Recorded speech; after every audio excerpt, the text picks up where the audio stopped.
دور ایک پرانے جنگل میں ایک جن رہتا تھا جس کا نام تھا جبران۔ جبران کسی زمانے میں ایک مشہور جن تھا، لیکن اس کی جادو کی ساری کتابیں چرا لی گئی تھیں۔ صرف کتابیں ہی نہیں بلکہ اس کا محل بھی جلا دیا گیا تھا۔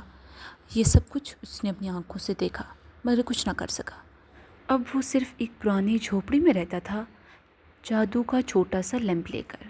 لیکن جبران اکیلا نہیں تھا، اس کے پاس تھا ایک چھوٹا دبلا لیکن پیارا سا کتا جس کا نام اس نے ٹوٹو رکھا۔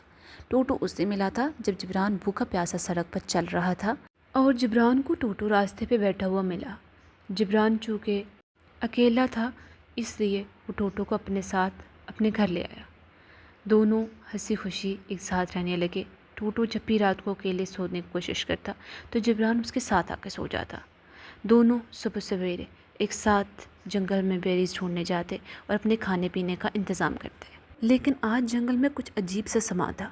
پاس سے ایک کارواں گزرا اور اس کارواں میں ایک شہزادی بھی تھی، لیکن تھوڑی دور جا کے ان کا رتھ گر گیا اور شہزادی اور اس کے سپاہی پریشان ہو کر کھڑے ہو گئے۔ جب جبران اور ٹوٹو نے یہ دیکھا تو چپکے سے جبران نے اپنے جادو سے ان کا مسئلہ حل کر دیا۔ مہر نے آگے پیچھے دیکھا کہ کس نے کیا، لیکن اسے کوئی نظر نہ آیا سوائے ٹوٹو کے۔ جبران اور ٹوٹو چپکے سے واپس آ گئے۔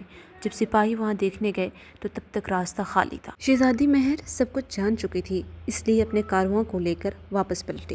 اب مہر کو اس سب کا بدلہ چکانا تھا، اس لیے وہ لائبریری میں ساری کتابیں دیکھنے لگی اور آخرکار وہ ملنے پر اس نے اپنے قاصدوں کے ذریعے پیغام بھیجا کہ جبران اور ٹوٹو دونوں محل آئیں۔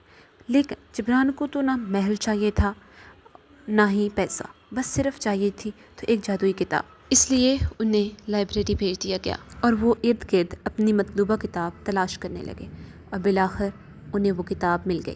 ٹوٹو نے وہ کتاب جبران کے حوالے کی اور دونوں بہت خوش ہوئے۔ اتنے میں شہزادی آئی تو انہوں نے شہزادی کا بھی شکریہ ادا کیا اور چپ چاپ واپس لوٹے۔ وہیں شہزادی کے اس فیصلے نے سب کو دنگ کر دیا۔ سب حیران تھے کہ ایک عام سے شخص کی مدد کے لیے شہزادی نے اپنی لائبریری سے ایک جادو کی کتاب اٹھا کے دے دی، لیکن شہزادی پرسکون تھی۔ دن کی تھکاوٹ کی وجہ سے اب شہزادی سکون سے سو رہی تھی۔ اسی طرف جنگل میں کالی بلی اس سب سے شدید ناخوش تھی، کیونکہ جبران کو اس کی جادو کی کتاب واپس مل گئی تھی اور اب وہ اس سب کا بدلہ شہزادی مہر سے لینا چاہتی تھی، کیونکہ شہزادی مہر کی وجہ سے ہی جبران کو اس کی جادو کی کتاب واپس مل گئی تھی۔